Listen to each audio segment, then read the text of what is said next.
Mapagpalang umaga po mga magulang at mga kapatid. Narito po tayong muli sa ating Grab Food for the Soul, our daily dose for the nourishment of our soul.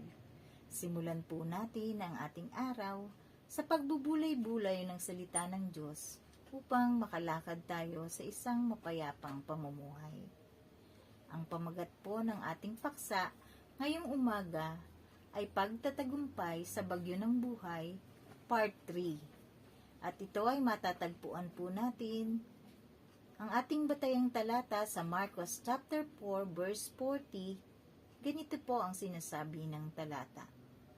Pagkatapos, sinabi niya sa mga alagad, "Bakit kayo natatakot? Hanggang ngayon ba'y wala pa rin kayong pananampalataya?" Pagpalain po ng Diyos ang pagkabasa at pagkarinig ng kanyang mga banal na salita. Sa sandaling tinanggap natin si Jesus sa ating buhay bilang Panginoon na tagapagligtas, kasama na natin siya. Hindi na niya tayo iiwan ni pababayaan man. Sa Mateo chapter 28 verse 20b ay pinangako ni Jesus sa kanyang mga alagad, "Tandaan ninyo, ako'y laging kasama ninyo hanggang sa katapusan ng panahon." Ito rin ang iniiwan niyang pangako sa lahat ng mananampalataya sa ating panahon. Kung si Jesus ay nasa atin, mayroon ba tayong katatakutang anuman? Ang pananampalataya kay Jesus ang tanging panlaban natin sa pagkatakot. Habang umuunlad ang kabihasnan, ay lalong nadaragdagan ang ating pagkatakot. Palala ng palala ang mga kalamidad. Parami ng parami ang lumalaganap na karamdaman. Paigting ng paigting ang tunggalian ng mga bansa. Paggrabe ng paggrabe ang mga krimen. Dahil dito, lalong umiilap ang kapanatagan at kapayapaan. Talagang wala tayong ibang mapanghahawakan kundi ang pananampalataya sa ating Panginoong Hesukristo. Kinulang sa pananampalataya ang mga alagad kung kaya't sila'y natakot. Matatakot din tayo kung kukulangin ang ating pananampalataya sa harap ng mga bagyo ng buhay. Ang panlaban natin sa intensity 4 na bagyo ng buhay ay intensity 1 lamang ng pananampalataya. Wika ni Jesus sa Mateo chapter 17 verse 20b and 21, tandaan ninyo, kung kayo'y may pananampalataya sa Diyos na sinlaki ng buto ng mustasa, maaari ninyong sabihin sa bundok na ito, lumipat ka roon, at ito'y lilipat nga.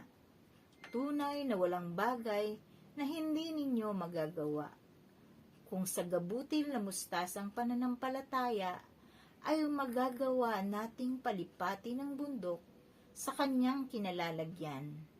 Gaanong pananampalataya lamang ang kailangan natin upang mapagtagumpayan ang mga bagyo ng buhay. Tayo po ay manalangin. Panginoon naming Diyos na makapangyarihan sa lahat, salamat po sa pagkakataon na pinagkaloob ninyo sa umagang ito upang kami po ay makapagbulay-bulay ng iyong mga salita.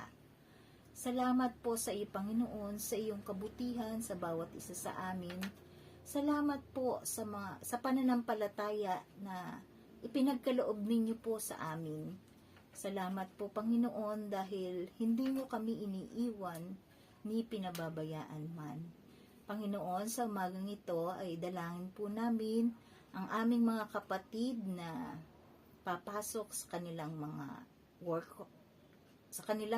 work, Panginoon, at patnubayan mo po sila at ingatan sa kanilang pagpasok po, Panginoon. Ganun din po ay dinadalangin ko din po, Panginoon, ang mga mag-aaral, ang mga batang papasok sa paaralan, Panginoon.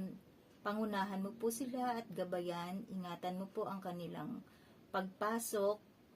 Gayon din po, Panginoon, yung mga maiiwan po sa tahanan, Panginoon, yung pong kanilang mga gagawin, Panginoon, ay patnubayan mo po sila.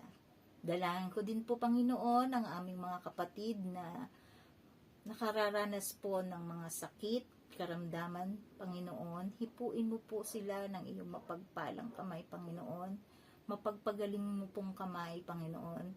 Sa iyo po namin ipinauubaya po, Panginoon, ang maghapon pong ito. Maraming salamat po. Ito po ang aming dalangin sa tanging pangalan ni Jesus. Amen.